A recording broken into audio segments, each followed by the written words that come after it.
Um, I think love has to be redefined to some degree, because I think a lot of people have a different definition about love. But once again, I really have seen this numerous times. They have to practice feeling love.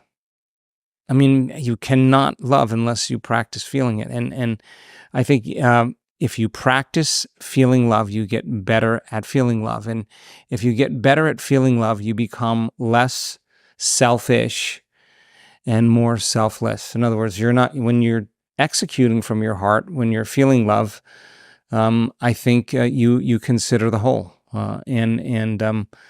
So for me, I think when people push themselves past that point where they normally stop, and they truly believe in themselves, I think they're in love with themselves. And when they're in love with themselves, they're pretty much in love with everybody. And when they're angry at themselves, they're angry at others. And when they're resentful with themselves, or judgmental of themselves, or judgmental of others. I think that's the law. So we've seen it numerous times. We've seen, especially when you see a collective group of people in a state of joy, it's not common that you see that in the world these days.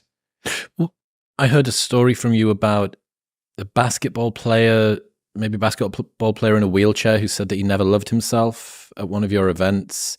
And it just really struck me, that line, "I never really loved myself."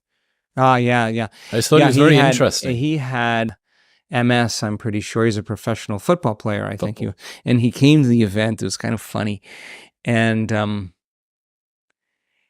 his brother brought him there, and he thought he was coming to a yoga retreat. He didn't know what he was getting into.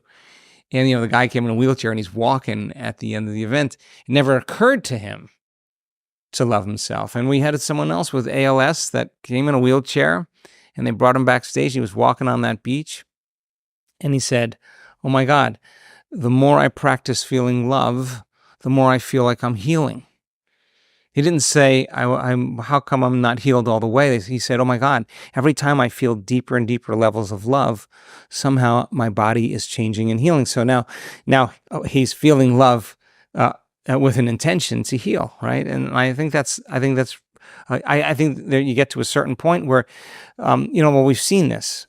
We've seen oxytocin levels in our community, the love chemical, 200 times normal. And when you're feeling that amount of love, it's really hard to hold a grudge.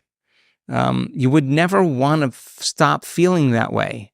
And so you're okay with everybody in that state. Any other thought that you have is ripping you out of that state that you're already in. You start to go, "Oh my God, I like feeling this a lot."